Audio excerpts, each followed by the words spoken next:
Durango, más allá de las letras. Un espacio para hablar de los escritores y la literatura duranguense. Bienvenidos.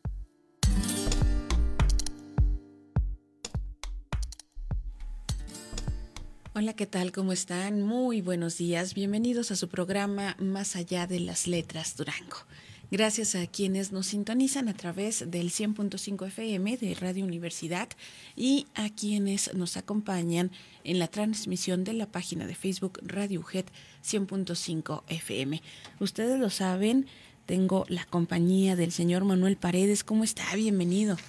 Gracias, Esthercita. Gracias a la audiencia siempre aquí que nos hacen el favor de acompañarnos cada sábado 9:30 de la mañana y en las reediciones los miércoles a las 10 de la noche. Y pues estamos contentos, vamos a extrañar a nuestro querido y tremendo, vamos a extrañar esas carcajadas para ahondar, para cortar, ¿verdad? El hombre que dijo no al amor para sonreír. Le enviamos un afectuoso saludo a nuestro compañero Jesús Lira, que disfrute mucho este día, este fin de semana y estos días en compañía de su familia. Estamos en la edición número 69, Radio Universidad, en el 100.5 de la frecuencia modulada, la estación cultural por excelencia. Y aparte que es la primera estación cultural en Durango y que hoy en día pues se está dando la apertura para que la cultura llegue a través de otras frecuencias también, pero aquí tenemos 48 años llevándoles siempre la cultura por excelencia. Y recordarles que estamos en Boulevard Guadiana, número 407, fraccionamiento Ciudad Deportiva, en este complejo hermoso de esta máxima casa de estudios, la Universidad Juárez del Estado de Durango, que aparte tenemos que presumirlo, son unas instalaciones muy bonitas, muy bellas. Aquí mismo Radio Universidad tiene unas instalaciones preciosas, muy amplias, muy bonitas, muy cómodas, y desde aquí estamos transmitiendo. Agradecemos siempre todas las facilidades que nos otorga nuestro director, licenciado Iván Alejandro Serrano Jiménez, todos los apoyos que nos brinda siempre, muy atento, muy jovial, muy fresco siempre. Y por recordarles que no vamos a hablar otra cosa, sino que la cultura por excelencia. Por eso hace 48 años que aquí está con nosotros el fundador de esta Radio Universidad, y el propósito creo que se sigue cumpliendo a través de que cumplimos 48 años y que vamos por el 49 y vamos a llegar al 50, festejarlo en grande también. Les recordamos también que Más allá de las letras Durango buscamos siempre fortalecer el cambio social a través de la literatura. Este es un espacio para los libros, para los autores de Durango. Y esta mañana, pues, ¿qué les puedo decir? Que tenemos una invitada muy especial y pues yo tengo un aprecio muy especial por la doctora Belia Patricia Barragán Cisneros, y vamos a estar comentando un libro, uno de tantos, va a ser la punta de la aguja, porque luego va a jalar un hilo así muy un poquito largo, ¿verdad? Con las ediciones que tiene la autora, que si nos lo permite, pues vamos a estar aquí trayéndolos a esta mesa. Yo les quiero compartir esta frase el día de hoy, que dice así: uno de los mayores y más valiosos aprendizajes que pudo obtener el hombre es haber aprendido a leer. Buenos días, gracias que nos acompaña. Muy buenos días, señor Manuel Paredes. Maestro Rubén Ontiveros Rentería. Buenos días a todos, buenos días. Estoy muy contento con este nuevo programa. Don Manuel, muchas gracias por estar. Gracias, y por invitarnos. Yo estoy muy contento de coincidir esta mañana con la doctora Belia Patricia Barragán Cisneros, una académica de toda la vida, pero fundamentalmente un ser humano extraordinariamente generoso que nos ha permitido aprender con ella de una nueva y constante renovada visión del derecho, de la sociedad y del ser humano. Muchísimas gracias por estar con nosotros, maestro. Saludamos a nuestra invitada especial del día de hoy, la doctora Belia Patricia Barragán. Bienvenida. Muchas gracias. Y muchas gracias por sus palabras al señor Manuel Paredes, al maestro Rubén Ontiveros. Me siento muy contenta de estar aquí ¿verdad? A pesar de que ya me jubilé hace algunos años de la universidad, pues no me aparto del quehacer académico, porque fueron muchos años de preparación en la investigación, porque la preparación que le dan a uno en la UNAM, donde yo me formé, pues son cosas básicas, es una cosa para iniciar, pero uno se va haciendo a través del trabajo. Entonces son muchos años de haberme dedicado a la investigación. Le comentaba al maestro Rubén Ontiveros como para irme a mi casa a lavar trastes, ¿verdad? Entonces por eso, pues cada vez que me invitan a eventos, incluso a cursos sobre metodología de la investigación, es algo que a mí me gusta, que me satisface. Y por eso pues estoy yo ahí presente. Y con esta generosidad con que siempre me trató a mí la universidad pública, también, bueno, con esa misma generosidad yo trato a todas las personas que se me acercan porque quieren datos, quieren bases, quieren alguna información, ¿verdad? De la manera gratuita a que estamos acostumbrados o a que me acostumbré en la Universidad Juárez. Entonces, muchas gracias por la invitación. Mi reconocimiento para ustedes que han tomado a cuestas este trabajo tan importante de continuar con la transmisión de la cultura. A veces es triste ver lo mal que andamos en la educación desde la básica y se alarma uno y se preocupa y dice uno qué va a pasar con las siguientes generaciones que están ausentes incluso de cuestiones básicas. Me estaba oyendo yo de esos tantos mensajes que hay ahora en las redes, una maestra a la que le pregunta allí algún vivo ¿cuánto es 4x4? Y la maestra titubea y a regañadientes logra saber cuánto son 4x4, pero cuando le preguntan cuánto es 7x7 no puede resolver cuánto es 7x7. Y a la persona le da risa y dice, es que yo soy maestra. Le digo, pues mejor debería de callarse, ¿verdad? Entonces es muy importante para mí estos esfuerzos, estos proyectos nuevos de personas como ustedes que tuvieron una formación de muy buena calidad. Y que es importante que transmitan estas inquietudes a esas nuevas generaciones, sobre todo generaciones que ya no quieren leer, que pierden mucho tiempo en los juegos que hay en las redes y comparten una información que realmente dice uno qué están haciendo con su tiempo. Yo veo muchas fotografías de gente que las sube a las redes con fotografías de lo que están comiendo. ¿Verdad? Cosas que dice uno, ¿cuál es la sustancia de esto? ¿Por qué suben esto a redes? Claro. ¿Verdad? Entonces sí se necesita que las personas como ustedes, talentosas, que tienen tanto ánimo y que han acumulado tanta experiencia, se hagan cargo. Fíjese, les estoy echando una responsabilidad de tratar de reeducar a estas personas. Sí.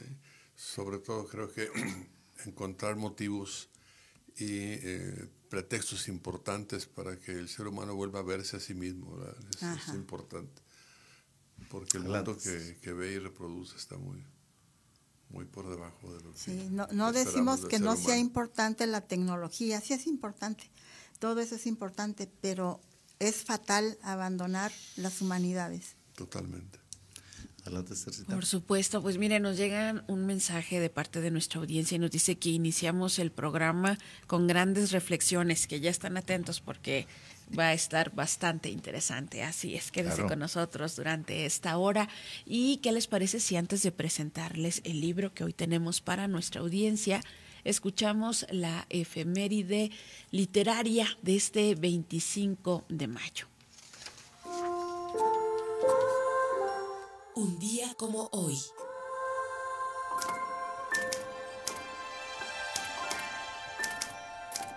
Efemérides literarias.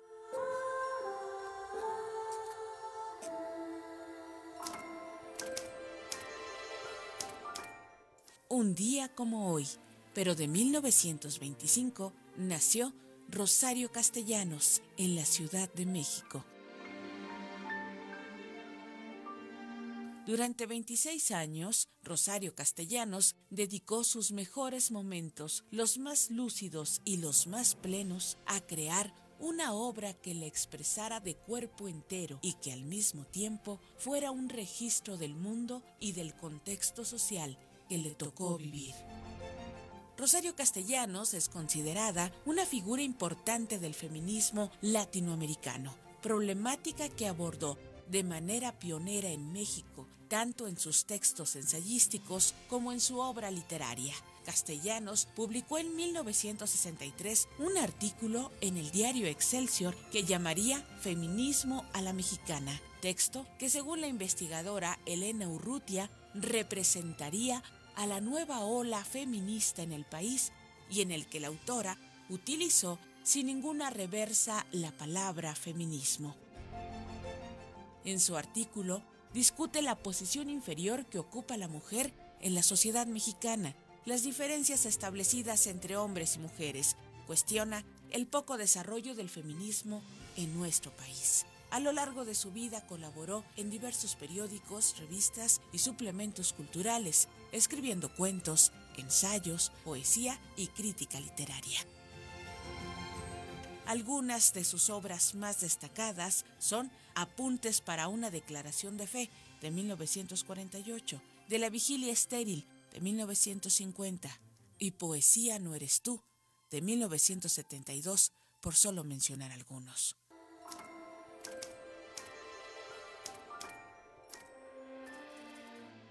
Poesía no eres tú, porque si tú existieras, tendría que existir yo también, y eso es mentira. Nada hay más que nosotros, la pareja, los sexos conciliados en un hijo, las dos cabezas juntas, pero no contemplándose, para no convertir a nadie en un espejo, sino mirando frente a sí, hacia el otro, mediador, juez, equilibrio entre opuestos, testigo, nudo en el que se anuda lo que se había roto. El otro, la mudez que pide voz al que tiene la voz y reclama el oído del que escucha. El otro, con el otro la humanidad, el diálogo, la poesía comienzan.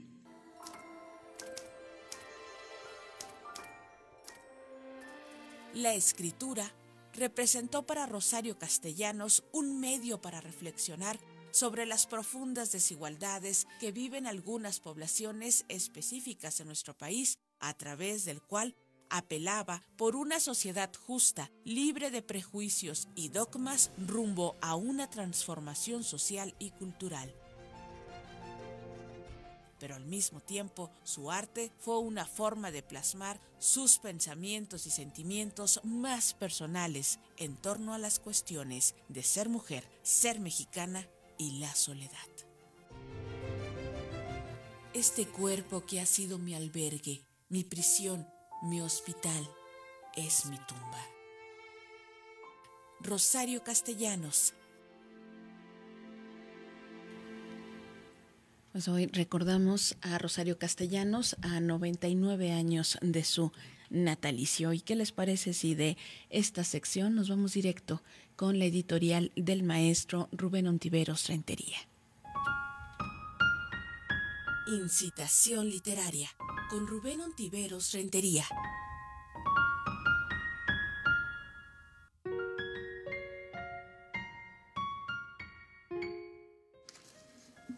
De conformidad con la página disponible de la ONU, el capítulo Paz, Dignidad e Igualdad en un planeta sano, el tema central de la migración es clave. Cito: desde la antigüedad el ser humano ha estado con constante tránsito. Algunas de las personas se desplazan en busca de trabajo, oportunidades económicas, para reunirse con sus familiares o para estudiar. Otros se van para escapar de conflictos, persecuciones, del terrorismo, de violaciones o abusos a gran escala de los derechos humanos. Algunos lo hacen debido a los efectos adversos del cambio climático, desastres naturales u otros factores ambientales. En el tránsito del siglo XX al XXI, la migración se ha centrado en mejorar expectativas económicas, huir de la represión política o la intolerancia religiosa. La migración de las comunidades menonitas ya se encamina a los 500 años, provenientes de Alemania y Holanda, también de Suiza y Polonia. Podemos mencionar que los menonitas llegaron a Chihuahua el 8 de marzo de 1922 y 2 años después, en junio de 1924, arribaron a Durango los primeros 347 menonitas que integraban 40 familias originarios de Canadá. El gobierno del presidente Álvaro Obregón favoreció la migración de menonitas para apoyar el desarrollo del campo pauperizado por la Revolución Mexicana. Su recepción estableció acuerdos bajo condiciones especiales que favorecieran su permanencia en nuestro país, como es el respeto a sus usos y costumbres, su práctica religiosa y eximirlos del servicio militar. En 2022, el Banco de México lanzó una moneda de 20 pesos conmemorativa de la presencia de los menonitas en México y el reconocimiento de sus derechos y presencia. La comunidad menonita en este año de 2024 estará cumpliendo 100 años de su llegada a Nuevo Ideal, Durango, y desde hace más de 2 décadas, cuando llegó la electrificación a los campos menonitas, detonó el desarrollo no solo de su comunidad, sino del municipio y de la región, pues su visión, trabajo y perseverancia han sido fundamentos para que este joven municipio 39 de Durango sea ejemplo de desarrollo. Nuestro tema de hoy es menonitas y nuestra invitada, la doctora Belia Patricia Barragán Cisneros, por su trabajo sobre el tema y otros, es conocida y respetada. En el ámbito académico es reconocida por su seriedad, rigor científico y el trato humano directo y claro que le caracteriza. Sus obras son un referente y soporte iniciativas de ley en el Poder Legislativo del Estado, como en la formación académica de muchos universitarios. Tuve la oportunidad de convivir con la doctora Barragán Cisneros en mi paso por el Instituto de Investigaciones Jurídicas y compartir experiencias académicas al proponer a la Universidad Juárez como sede de las jornadas lascasianas que realizamos con esfuerzo y éxito. Su tesis para obtener el doctorado en Derecho como su primer avance de investigación sobre menonitas son del mismo año de 1996, lo que habla de su dedicación y entrega a la investigación.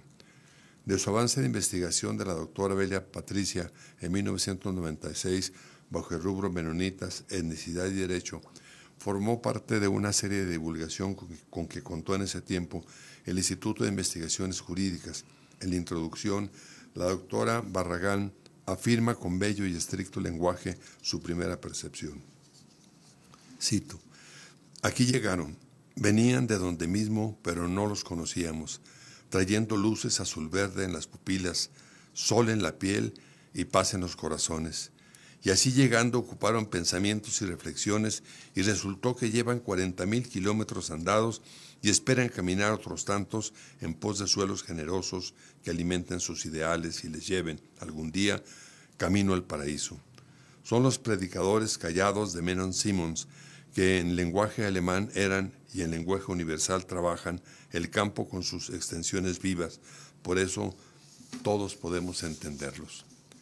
No necesitamos hablarnos. Las límpidas miradas, los rostros fatigados y las manos callosas de los mayores dan testimonio de que hay pozos profundos para ahogar el hambre y puertas abiertas a la dignidad del hombre, de la mujer, del niño, de la niña y en general de toda forma de vida humana. Con este contexto centenario de la presencia menonita en Durango, más allá de las letras, Durango celebra la investigación final de la doctora Belia Patricia Barragán Cisneros, que se publicó en el año de 2006 bajo el título Los menonitas en la historia del derecho, un estatuto jurídico particular, y del cual la doctora nos dará noticia de su contenido, significado y alcances. Muchas gracias por compartir con la audiencia de Radio Universidad sus hallazgos y propuestas jurídicas y sociales, por ello profundamente humanas y solidarias, como usted la distingue. Muchas gracias por estar con nosotros. A ustedes, muy amables. Incitación literaria, con Rubén Ontiveros Rentería. Pues como siempre, magnífica este editorial que nos regala el maestro Rubén Ontiveros Rentería. Señor Manuel Paredes, presentamos el libro que hoy Claro. tenemos para nuestra audiencia. Con mucho gusto. El libro que nos ocupa esta mañana son Los Menonitas en la historia del derecho, un estatuto jurídico particular. Es una edición del 17 de abril del año 2006, como ya lo mencionó el maestro Ontiveros en la editorial. Tuvo un tiraje de 1000 ejemplares, es un formato media carta con 224 páginas en su interior. Es una coedición de la Universidad Juárez del Estado de Durango, del Instituto de Investigaciones Jurídicas y del Consejo de Ciencia y Tecnología del Estado de Durango. Hay que aclarar que en esta mañana no les vamos a tener libros físicos aquí para poderles entregar, pero porque el libro que usted está viendo, que nos ve a través de las redes, que nos ve a través del internet, es el único libro que tiene la doctora, y yo creo que celosamente pues no lo va a dejar en custodia para poder hacer una reproducción en la impresión digital. Pero vamos a hacer el compromiso de que vamos a entregarles 5 libros, que hoy se haga la asignación, la rifa o conforme se vaya dando la mecánica que ya se tiene ya establecida aquí en Más Allá de las Letras, Durango. Pero va a ser, yo creo que 1 o 2 semanas después para poder llevar a cabo la producción y poder tener aquí en nuestra biblioteca, que también estamos haciendo en Más Allá de las Letras, y que la autora pueda tener algunos ejemplares también a su alcance. El tema por sí, pues ya la editorial nos ha dado una inducción muy precisa, y yo veo cómo esta semana estamos iniciando y viviendo pues centenarios, bicentenarios, y estamos de manteles largos, y a veces no nos damos cuenta que el mantel está bien puesto sobre la mesa para deleitarnos a través de la historia. Aquí estamos hablando de 100 años, ¿verdad?, de que sucede eso en 1924, las primeras 347 menonitas en 40 familias, y también pues hablamos de los 200 años de que tuvo el evento esta semana, ¿verdad?, de la creación del Estado de Durango. Estamos trabajando sobre el bicentenario de la República, que vamos a festejar en octubre. Entonces este año tenemos buenos pretextos para estar festejando centenarios y bicentenarios nuevamente, y es muy importante para que podamos tener acceso pues a cuál es nuestra historia, cuál es nuestra identidad, cuál es nuestro arraigo, que para eso es Más Allá de las Letras Durango. Doctora, bienvenida nuevamente. ¿Por qué los menonitas? ¿Cómo cayó usted ahí? en esa investigación. En ese asunto. Sí, bueno, pues es que eso es muy sencillo de resolver, de responder. Un investigador observa todo. El principal método de investigación es la observación. Y no era fácil observar en el paisaje de Durango a personas con esas características de esa comunidad, ¿verdad? Gente silenciosa, que no entraba al bullicio de la ciudad, que muy poco venían aquí a la capital. Se movían en su área, en el recién creado municipio de Nuevo Ideal, porque cuando ellos llegaron era Canatlán, y después que se creó el municipio número 39, pues ya era Nuevo Ideal. Pero observarlos, ¿por qué no saludaban? ¿Por qué no volteaban a verme? Pues era algo notable para mí, ¿verdad? Dada mi curiosidad natural que yo tenía. ¿Por qué estos señores no me hablan? ¿Por qué les saludo y no me contestan? ¿Qué está pasando aquí con estas personas? Y ese fue el punto de partida. ¿Quiénes son estas personas que coexisten en un espacio geográfico en donde yo también estoy? Pero ni hablan mi lengua, ni les interesa hablarla, yo creo, no les interesará comunicarse conmigo. Comenzaron a surgirme muchas interrogantes sobre qué era este fenómeno de los menonitas, y es así como comencé a viajar a Nuevo Ideal, a hacer trabajo de campo, para poder tener más datos de aquellas personas. Y me encontré en la comunidad de Nuevo Ideal la misma ignorancia que yo tenía. Es decir, a pesar de que ahí viven los menonitas, la gente del pueblo de Nuevo Ideal, digamos los mestizos, sabían muy poco. y luego lo que sabían eran ideas, mitos, cosas muy extrañas. Hablaban mal de los menonitas, decían que no querían a la gente de México, que tenían costumbres raras, que los menonitas festejaban la muerte y en cambio la vida no les parecía una gran cosa, y que eso se veía porque cuando un niño nacía todos lloraban. Y bueno, cuando nace el niño lloran, pues es que han de estar muy contentos. Historias así muy extrañas era lo que yo escuchaba, y les dije, pues yo quiero conocer a los menonitas, y me dijeron, no la van a dejar entrar a sus territorios, ellos no dejan entrar a nadie allá, son gente que no nos quiere. Y yo dije, bueno, no sé quién era mi auxiliar de investigación en aquel tiempo, no me acuerdo si era Ramón Reyes, sí, era todavía mi auxiliar. Y le dije yo, bueno, Ramoncito, vamos a meternos a las colonias, y si nos corren, pues nos salimos, tan fácil como eso, ¿verdad? Vamos a ver qué cara nos ponen. Y así fue como comenzó esa aventura, que poco a poco me fue atrapando, cuando me di cuenta de que era lo que me habían dicho en Nuevo Ideal era completamente absurdo. Nada de eso existía. En la comunidad se había creado una imagen, una leyenda negra sobre los menonitas. Pero cuando llegamos allí, Ramoncito y yo, y nos metimos a sus colonias y entrábamos hasta sus casas, nadie nos detenía. Entrábamos a sus campos y nadie nos preguntaba qué andan haciendo. Allá veíamos a los señores trabajando, tuvimos que bajarnos del carro, ir a preguntarles, oigan, ¿podemos entrar aquí? Y alguien nos dijo, pues sí, ya están adentro. Pues sí. Casi estábamos ya en la cocina de las personas. Así fue como nos dimos cuenta que era una comunidad muy pacífica. Sí, que habíamos tenido una mala imagen de ellos que no sé cómo se había generado. Y allí comenzó el proceso de investigación muy emocionante, muy rico, porque fue mucho tiempo de dar vueltas a las colonias. En el primer avance, en el cuaderno jurídico, ese cuaderno jurídico se publicó en 1996. 96. Pero el resultado total de la investigación fue 10 años después. ¿Qué es el libro? Sí, que salió el libro del Estatuto Jurídico. Sí, ¿por qué? Porque hubo que rastrear todos los orígenes de los menonitas, todas las razones, pues sus raíces históricas que son en Europa. Como sabemos, Europa como viejo continente tiene una historia muy larga. Y entonces, bueno, yo estaba formada en el derecho, pero no en la historia. Entonces, comenzar a formarse en la historia y a leer y a leer y a leer fue un proceso de mucho tiempo. Sobre ¿sí? todo la persecución religiosa de la que sí. fueron objeto ellos en ese momento y en esa parte de Europa, Holanda. Que fueron los motivos que los hicieron finalmente migrar.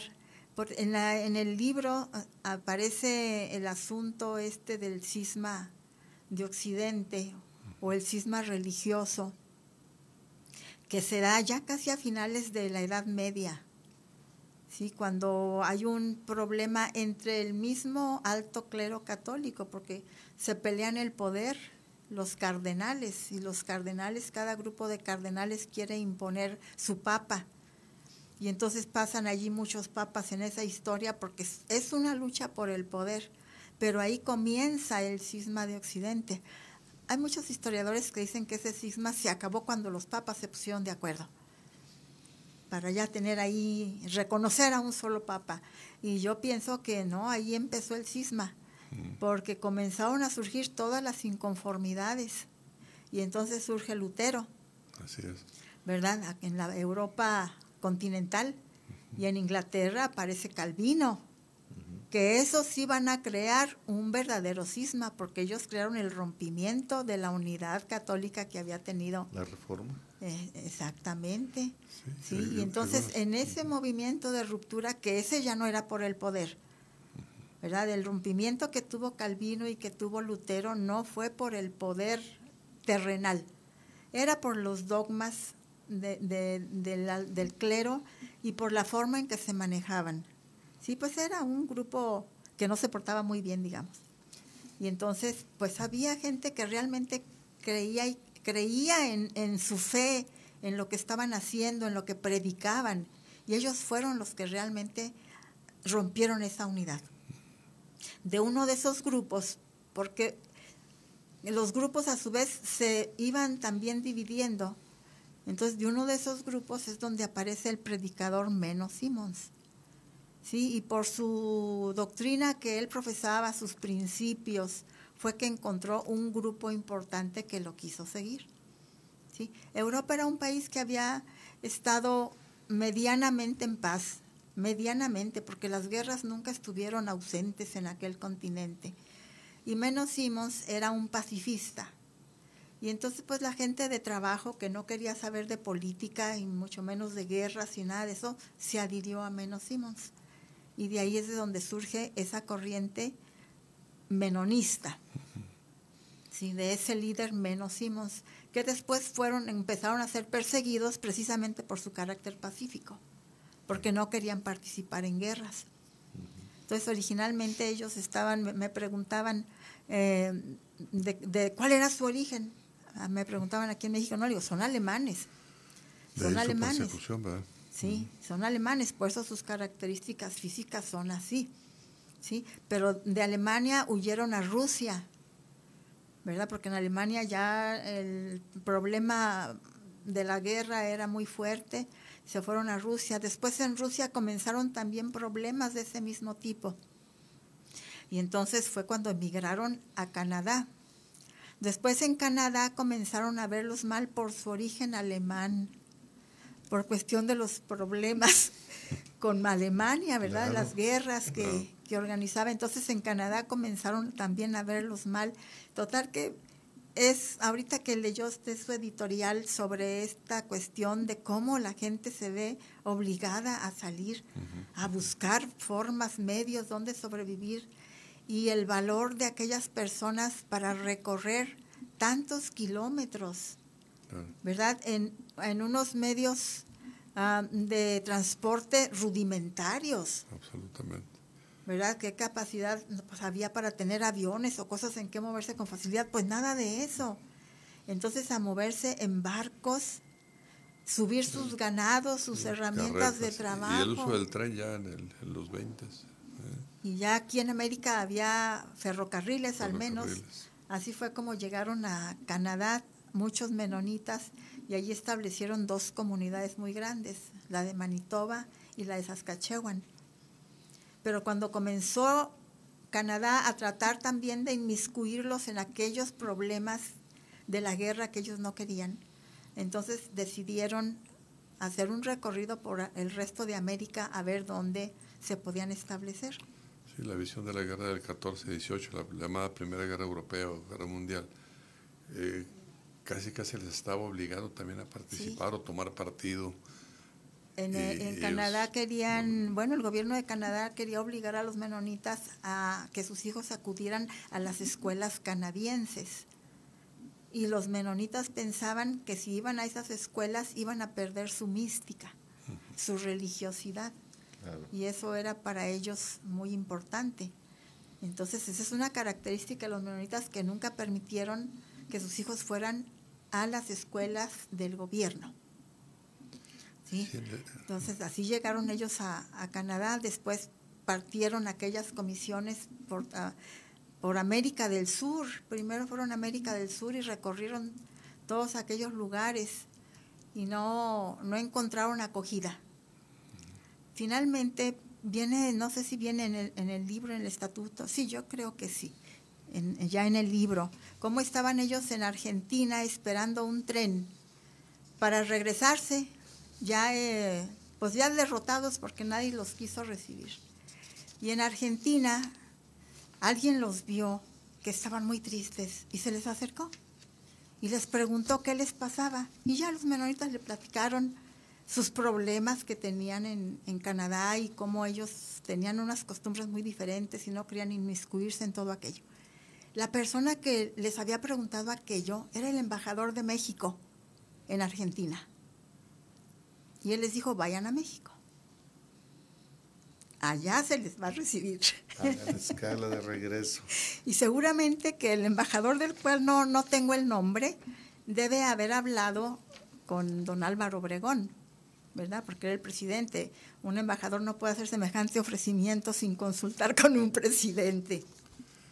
Los menonitas a su regreso a Canadá siempre han sido una comunidad, fueron una comunidad muy unida, se reunían todos a discutir, a ver cómo les fue en el viaje, pues aquí no nos recibieron, acá tampoco, allá, pero un señor que dijo que era de México, nos dijo que allá sí podíamos ir. Sí, entonces, al parecer llegó allá al escritorio de Arturo J. Granif, que era cuñado del presidente Álvaro Obregón. Ajá. Dijo, está llegando esta petición para poder recibir menonitas.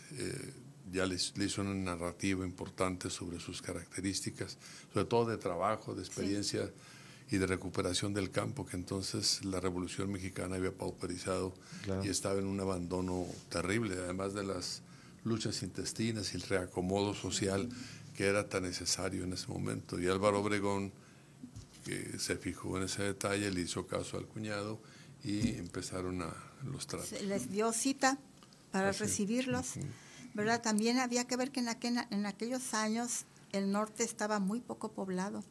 Había extensiones de terreno, inmensas extensiones todavía solas. Y entonces el gobierno de la República le urgía que se colonizaran todos estos territorios. Ya con la experiencia de que los norteamericanos le habían quitado Texas, entonces ya había ese problema y se dieron leyes de colonización.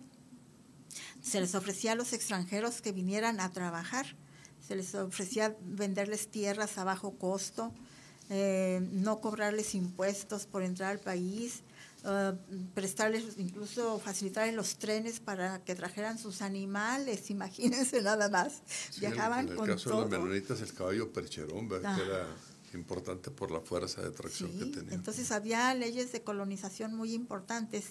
Cuando los menonitas regresan allá a Manitoba, se reúnen a analizar todo esto, y hubo gente que les ayudó, especialmente este embajador, ¿verdad? Y les dijeron, tienen que ir a entrevistarse con el presidente de la República. Entonces emprenden el camino. Eran 5 o 6 menonitas los que ya salieron de por allá, recorrieron todo esto, llegaron, atravesaron Canadá, Estados Unidos, llegaron al Paso.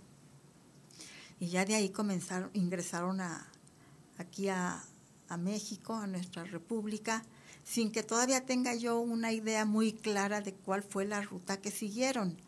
Sí, pero el libro tiene una cosa muy importante, un anexo, que es el diario de uno de las personas de los menonitas que vinieron en esa comisión. Era el más joven. Y él se preguntaba, ¿yo qué voy a hacer con este comité de menonitas tan honorables? Yo soy muy joven, yo no sé nada. Total que él lo invitaron y es quien finalmente estuvo escribiendo cómo había sido, a dónde llegaban, qué era lo que les pasaba, qué era lo que veían. Documentando todo. Su diario, ahí está en el libro que tienen ahorita a la vista, y pienso que con ese relato que está ahí es posible trazar la ruta. Claro que ellos decían, llegamos a un pueblo llamado quién sabe cómo, pero ¿cómo llegaron a Cuauhtémoc, por ejemplo, a Chihuahua? Eso fue ya cuando iban de regreso, ¿sí? Pero ponen nombres de pueblos que en realidad busco en el mapa, yo buscaba en el mapa y no estaban, pero era como ellos escuchaban que los lugareños decían, ¿sí? Por eso. Pero si trazo la ruta, dicen que llegaron a El Paso, y que luego llegaron a un lugar llamado Torreón. Pues no llegaron a Torreón, porque Torreón estaba acá en el oriente, ¿verdad? Y yo la ruta que veo es que llegaron a Guaymas, no sé qué trayecto hicieron, pero llegaron a Guaymas, o sea, se movieron hacia el Pacífico.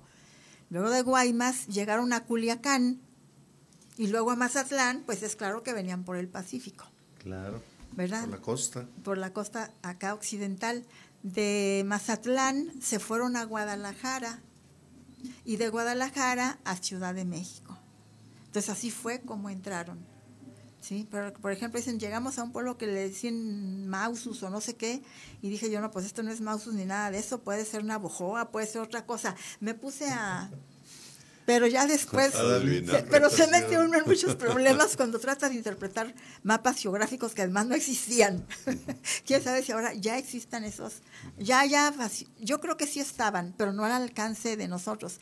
Acuérdense que esto de la inteligencia artificial y estos medios de comunicación son muy recientes. Incluso cuando me habla usted de mi tesis, yo me acuerdo que sufría mucho para conseguir libros. Andaba uno por todas las bibliotecas de la Ciudad de México porque no había, apenas empezaban a salir las fotocopiadoras. Entonces era una maravilla que en una biblioteca hubiera una fotocopiadora para no estar a uno transcribiendo, acuérdese, en cartoncitos, ¿cómo se llamaban? Fichas de trabajo. Y allí a mano transcribíamos todo lo que nos interesaba de aquel libro para poderlo entregar. Cuando en la Ciudad de México llegaron las fotocopiadoras, era una maravilla aquello. O sea, había una fila interminable de estudiantes, ¿verdad? Y una sola fotocopiadora, ¿verdad? Entonces, y ahora todo en un dispositivo.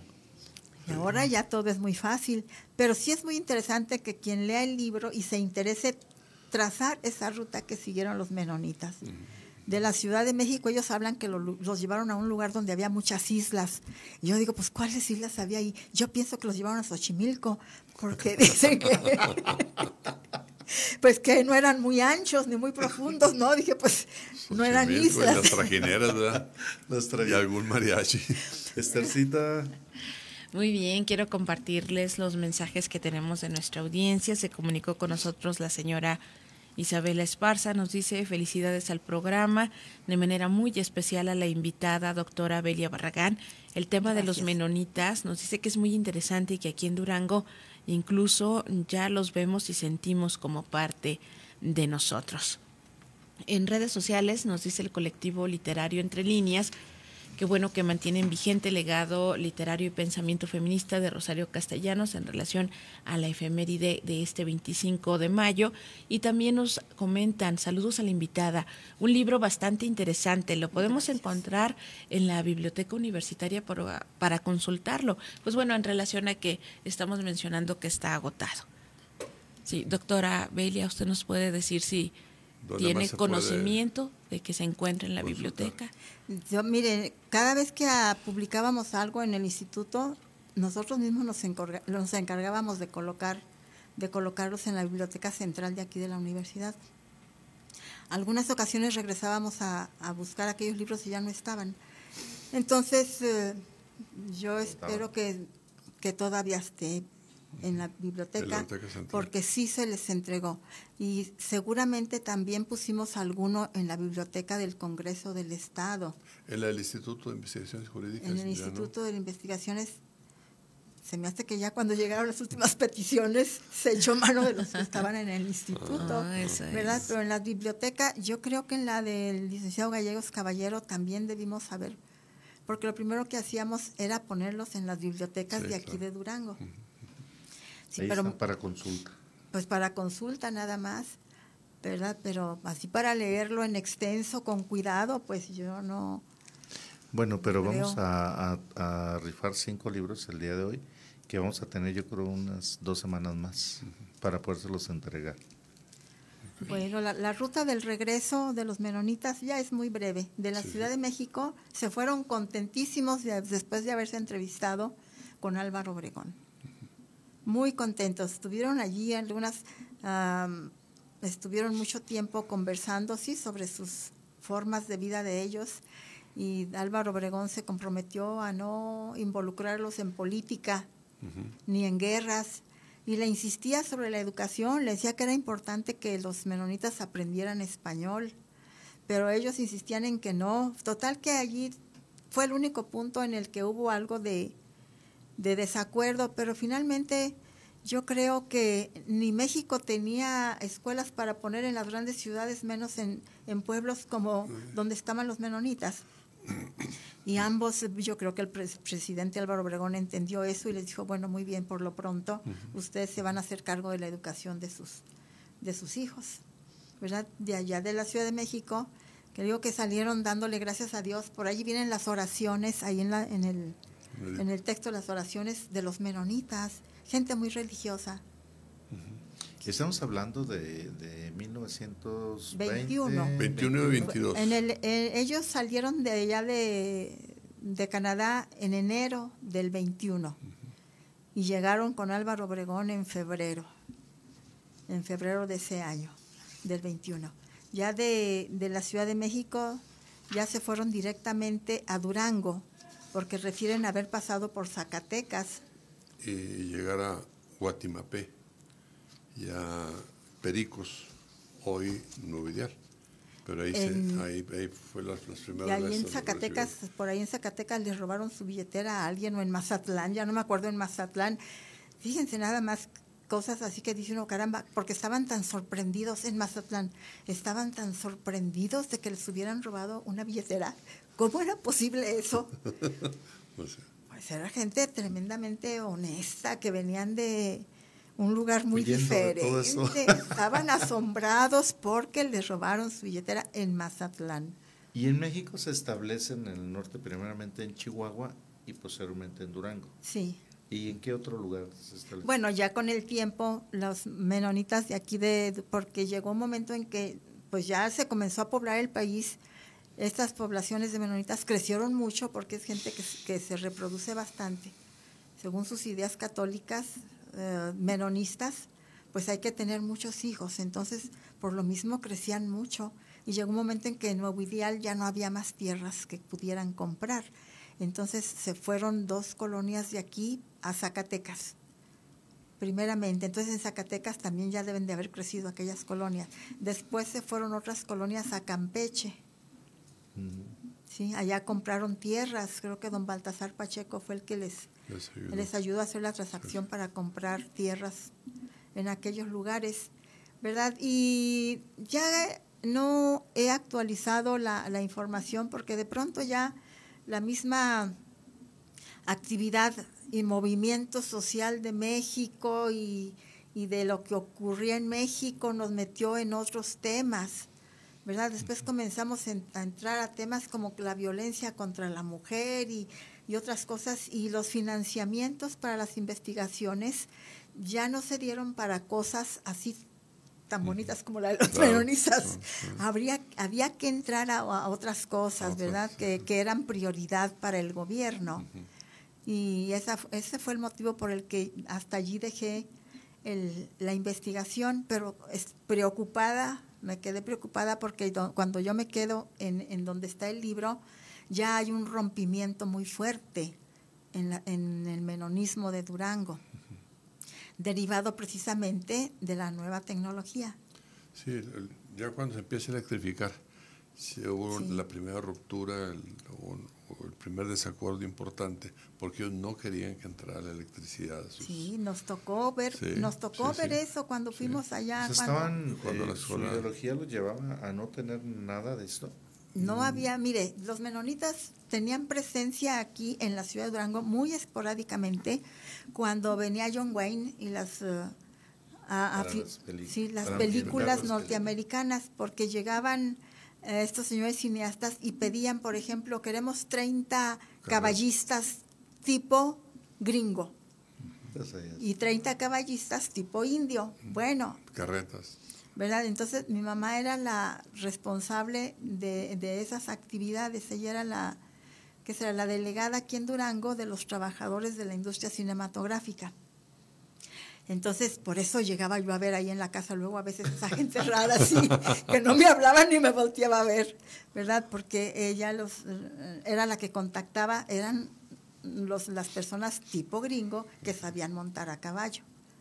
Sí. Ya de los otros que necesitaban, es que eran películas de pieles rojas contra pieles blancas, o cómo sería aquello, ¿verdad? Y entonces los pieles rojas pues ya eran los mexicanos, ahí se disfrazaban con sus rayas en las caras y todo eso, ¿verdad? Y esa era la forma en que ellos se movían aquí nada más, y me llamaba mucho la atención que tenían que pedirle permiso al obispo para poder venir a trabajar en las películas. No se movía allá un alfiler si el obispo no autorizaba. Entonces sus creencias religiosas eran muy fuertes. Había un administrador al que aquí le decían gobernador, pero en realidad era un administrador porque se manejaban como cooperativas lecheras y queseras, ¿sí? Pero la autoridad principal era el obispo. Y me enteraba yo de que no les permitían andar en bicicleta, me enteraba de que no podían tener radios, nada, de que no podían leer el periódico de por acá. De ahí el riesgo que veían con el ingreso de la electricidad, pues iban a tener radio, luego iban a tener televisión, luego iban a tener computadoras. Sí. Todos esos distractores. Sí, eran distractores totales para la forma de trabajo y de organización social y sobre todo de cohesión interna que ellos han mantenido durante mucho tiempo. Sí.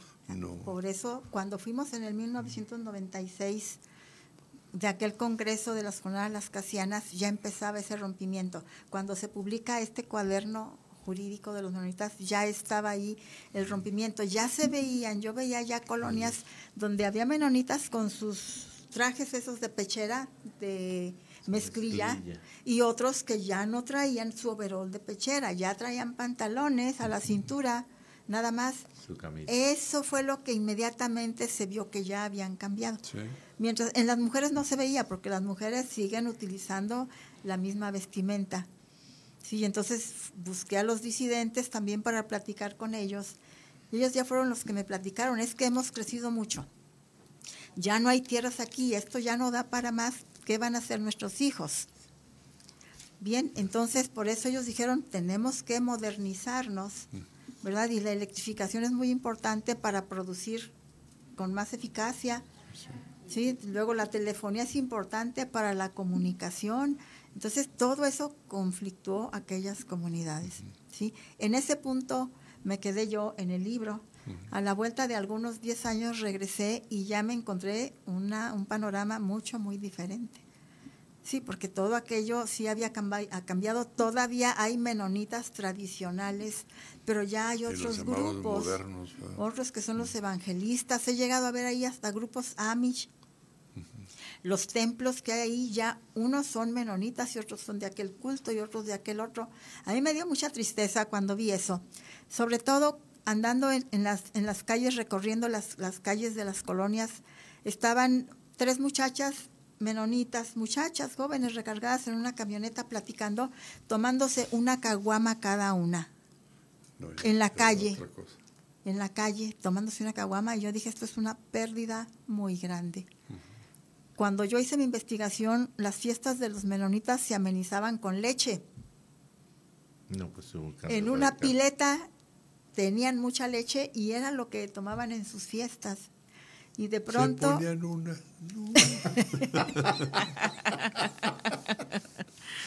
Y de pronto ver que incluso las mujeres y las mujeres muy jóvenes estaban tomándose caguamas. Y en la vía pública... Sí, yo dije, esto ya no son los menonitas que yo conocí. No, ya esas rupturas se han mantenido, se mantienen pues con constantes rupturas por esta visión distinta de incorporar elementos tecnológicos a sus formas de vida. Y la otra, la integración, el integracionismo. Sí. Que era importante incorporarse a las nuevas tecnologías, eso no se discute, sí era muy importante, ¿verdad? Porque pues de qué otra manera se puede hacer producir a la tierra para alimentar a la población. Porque sus centros agrícolas siguen siendo hoy en día factores económicos importantes. Sí, pues son los que hicieron crecer al Nuevidial, los menonitas, porque son gente de trabajo, de mucho trabajo. Y hay menonitas de los libros, hemos presentado aquí un título de Nuevidial precisamente de don Tony Rodríguez, donde hay unas empresas ahí de menonitas que toda su producción la exportan. Sí. O sea, ya no es en la cuestión agrícola ni en la cuestión lechera, sino en la cuestión de manufacturas. Efectivamente, cuando comenzaron estos problemas, pues claro que los menonitas tradicionales y los menonitas que ya no querían ser tan tradicionales se quejaron con sus superiores, o sea, con los que estaban en Canadá. Entonces vinieron de Canadá a tratar de resolver ese asunto, a ver cómo estaban aquí las cosas, ¿verdad? Y eran liberales. Muchas familias de los menonitas tradicionales se regresaron a Canadá, y en su lugar vinieron familias canadienses aquí, menonitas canadienses, pero ya también con esta idea de la modernidad y de otras cosas. Ya en esta última visita que les digo que yo hice, me encontré mujeres menonitas hablando francés, inglés y español, cosa que pues era notable porque cuando hicimos las investigaciones, las menonitas solamente hablaban su lengua, el bajo alemán. Poco platicaban conmigo porque no sabían. O sea que en un periodo de 20 años dio un cambio radical. Sí, sí, completamente. En los 80, mediados de los 80 fue cuando se creó el municipio de Nuevo Ideal y naturalmente empezaron ya los proyectos de electrificación. Ajá, y el rompimiento viene como en el 95. Ya hay problemas muy grandes. Y sí, sí se han hecho... es una lástima lo que pasa, pero hay veces que no se puede de otra manera, porque los menonitas de la vieja colonia siguen siendo tradicionalistas. Muy bien, se han podido adaptar en la medida en que les ha sido necesario. Por ejemplo, ya usan celular. Ya, yo cuando vi ya casetas públicas ahí dije, aquí hay cambios. Ofrecen toda clase de servicios a Nuevo Ideal, servicios para agricultura, sí, pues son hábiles para arreglar tractores y para hacer muchísimas cosas. Entonces ya ofrecen muchos servicios en los que son expertos. Se han convertido en una especie de polo de desarrollo regional. Sí, totalmente. Sí, incluso cuando Álvaro Obregón efectivamente les dijo que vengan para acá, Álvaro Obregón quería que los menonitas enseñaran a los mestizos a trabajar la tierra. No se pudo porque los mestizos, cuando vieron que eran gentes pacíficas, comenzaron a abusar. Había que trabajar todo el día. Sí, pero se metían a sus tierras a robar. Sí. Sí, a robarse el ganado. Entonces, después de que acá andaban los menonitas en la 10ª zona pidiendo protección del ejército. Y seguramente por eso los menonitas de Nuevo Ideal no pudieron cumplir con ese objetivo de enseñar a los campesinos de por aquí a trabajar, porque estos campesinos no se los permitieron. Fíjese qué cosa muy diferente que sucedió en Paraguay, porque también hubo menonitas que se fueron a Paraguay y esos menonitas sí lograron entenderse con los indios de Paraguay. Y los indios se entendieron perfectamente con los menonitas. Pues una fusión ahí de crecieron. trabajo y de crecimiento.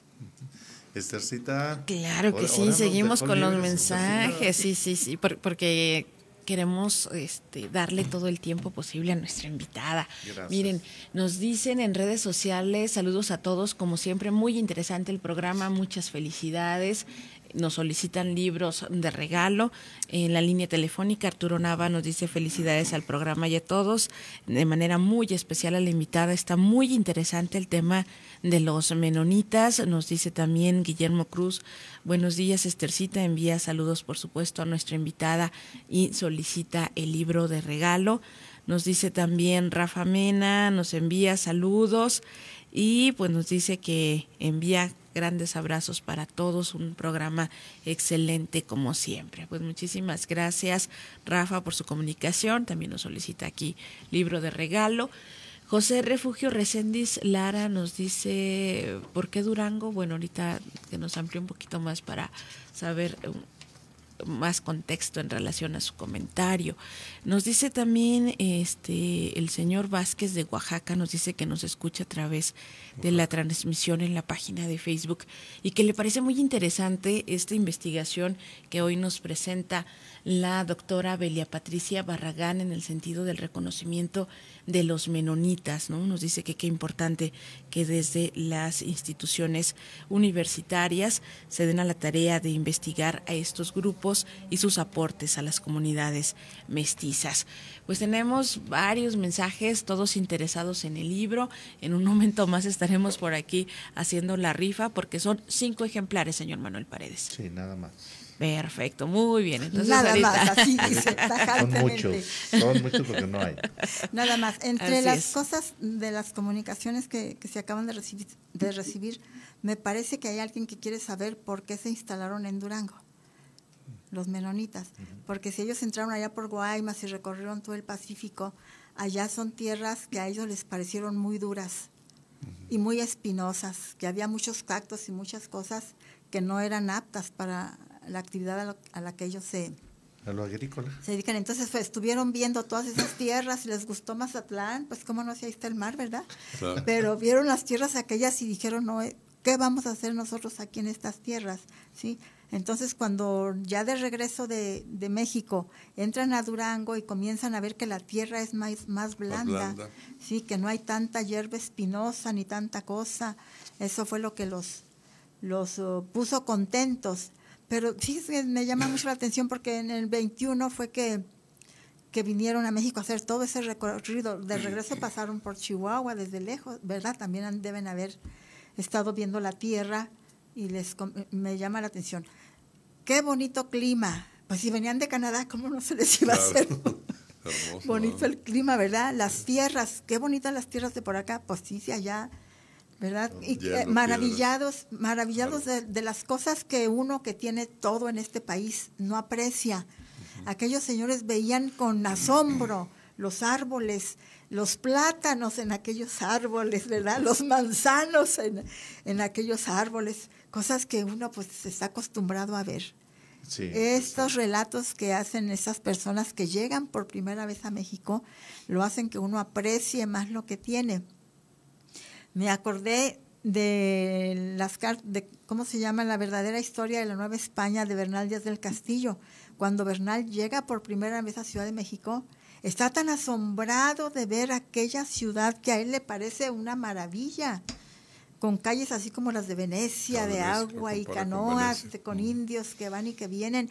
Y estaban todos los españoles tan emocionados que dijeron que ellos habían visto sirenas en aquel lugar. Pues sí, muy maravillado. Entonces, cuando leí este relato de los menonitas de con qué ojos veían ellos a nuestro país tan maravilloso, dije yo, caramba, hay que apreciar lo que uno tiene. Y cuidarlo. Les voy a contar nada más en esa travesía tan dificultosa, pobres menonitas, por todos estos lugares donde a veces se entrena, a veces andando, a veces en mulas, como podían, me dio risa en ese párrafo, ¿verdad? Que los menonitas pues en un lugar les facilitaron mulas para que pudieran seguir su camino. Y los menonitas no podían andar en las mulas porque sus piernas de ellos estaban más largas que las de las mulas. Y entonces como las mulas se dieron cuenta que los menonitas no sabían montarlos, alentaron el paso. Pues las mulas, por eso son mulas, ¿verdad? Y entonces en lugar de hacer 10 horas a donde tenían que ir, andaban haciendo 20, pero porque las mulas se dieron cuenta que los menonitas no sabían montarlos. Y hoy en día, obviamente todo es diferente. Hoy han evolucionado, siguen agrupados, porque yo escucho que las colonias siguen siendo muy prósperas. Sí, claro, tienen intereses económicos comunes. Las tierras, la producción de leche, sus cooperativas. Y todo lo que producen, porque pues es muy diverso, ¿no? La avena, el trigo, manzana, el ganado, el jamón típico que todos conocemos a través de los lonches menonitas tan ricos, ¿verdad? El tocino, la mantequilla, el queso. Sí, de alguna manera ellos, aunque ya tengan creencias diferentes y a veces tengan hasta problemas importantes, pues se sienten protegidos en su colonia, en sus colonias, porque de alguna manera pues comparten el mismo origen.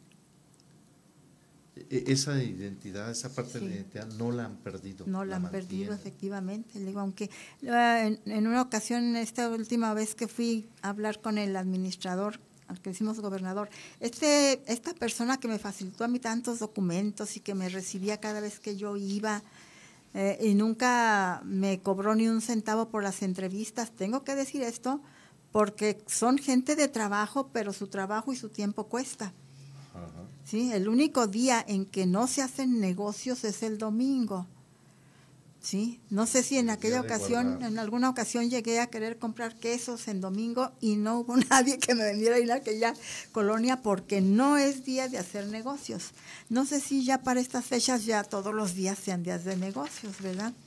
Pero mantenían esa dinámica y aunque estaban divididos, ya de todas maneras había carretas manejadas por niños de caballos recogiendo la leche de todas las casas, independientemente de si fueran tradicionalistas o si fueran los otros. Por eso digo que hay una comunidad de interés económica, que como gente inteligente que son, saben que no deben de romper esa economía. Claro. Sí, porque si fueran atropellados o no pensaran bien, pues ya hubieran destruido todo eso, ¿verdad? Sí. Esthercita. Pues ya nos quedan breves minutos de esta transmisión. ¿Qué les parece si nos vamos a los últimos mensajes de este programa? Lo escuchamos, señor Manuel Paredes. Pues, ¿qué les puedo decir? Que nos falta toda otra hora. No, es que es un tema que nos iba a apasionar, porque estamos hablando de, aunque son personas que llegaron en esas fechas, de lugares tan lejanos, pues realmente son parte nuestra, o sea, son ya, me imagino que la mayoría ya son mexicanos, pues ya tuvieron que haber nacido aquí en México, y bueno, sí, eso genera un cambio total, pero yo en lo personal no conozco las comunidades, las colonias. He tenido muchas invitaciones y creo que voy a tener que hacerlo, pero sé que están trabajando muy duro, que siguen agrupados en ese sentido. En la cuestión religiosa no lo sé, pero sé que siguen trabajando muy fuerte, que están exportando de una manera muy, muy importante, y que siguen siendo un ejemplo de cómo se integran, cómo se organizan, la disciplina que les caracteriza al trabajo, todo eso, pues es un ejemplo a seguir también, ¿verdad? Ojalá que sí realmente pudiéramos realizarlo, porque aunque estuvieron acá en esta parte del norte y bueno, en nuestro estado, en Chihuahua, que se fueron acá ¿dónde nos dijo? Acá Yucatán, ¿no se fueron? A Campeche. A Campeche. Zacatecas. Y la gente trabajadora, y cuando se requiere y se hace a base de disciplina y esfuerzo y mucha responsabilidad, pues todo tiene una recompensa, todo funciona, ¿verdad? Hoy me imagino las colonias, el maestro que decía ahorita la cuestión de la electricidad, pues me imagino que ahora hasta los techos deben estar llenos de fotoceldas, de celdas solares, tal vez, ¿no? Sí. Entonces yo creo que todo ha evolucionado, y pues bueno, pues el tiempo se nos agotó, el libro está agotado, pero vamos a seguir con este tema. Vamos con que el cerebro no se nos agote, todo estará bien. Yo creo que vamos a tener que continuar después con este tema, porque es un tema importante, apasionante, y aparte pues es que esa es nuestra historia, ¿verdad? Estos somos y es solo nuestro. Es una frase que yo he ido repitiendo aquí, y realmente tenemos que saber cuál es nuestro entorno, dónde estamos, con quién está con nosotros, qué hacemos, y realmente para eso es Más allá de las letras Durango, conocer los libros de los autores de Durango y sus contenidos, que es muy diverso, muy enriquecedor. Y pues bueno, doctora, yo le agradezco que nos haya acompañado aquí en este espacio, que la verdad es un espacio para ustedes, que lo sientan, que se sientan cómodos, y que usted radio escucha a viva voz lo tenga, porque no hay intermediarios. Toda la investigación que el autor se la esté compartiendo a usted de manera directa, eso es muy, muy alentador, muy didáctico, y aparte pues se nos van los minutos, nos apasionamos, nos van y quiere decir que está muy ameno todo, lo estamos entendiendo y estamos aprendiendo y nos seguimos documentando. Pero bueno, yo creo que tenemos que hacer la rifa también, ¿verdad, Tercita? Así es, adelante. No hay reintegros, ¿eh? La maestra. Isabela Esparza.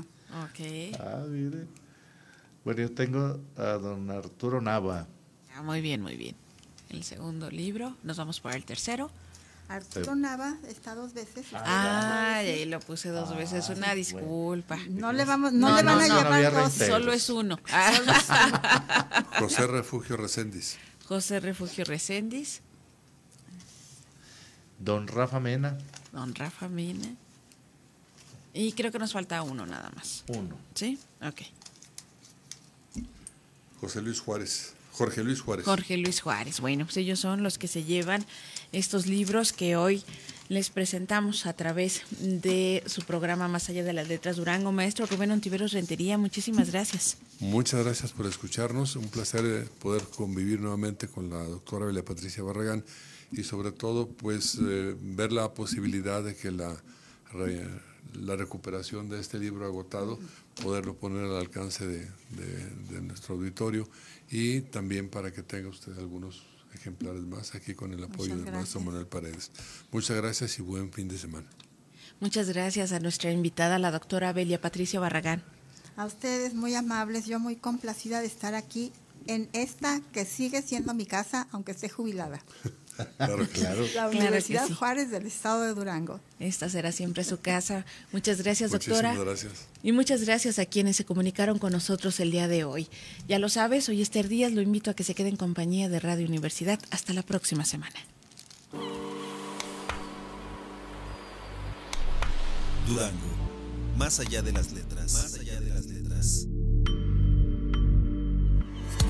Es una producción de XHHD 100.5 FM y Artes Gráficas La Impresora. Sintoniza la diferencia.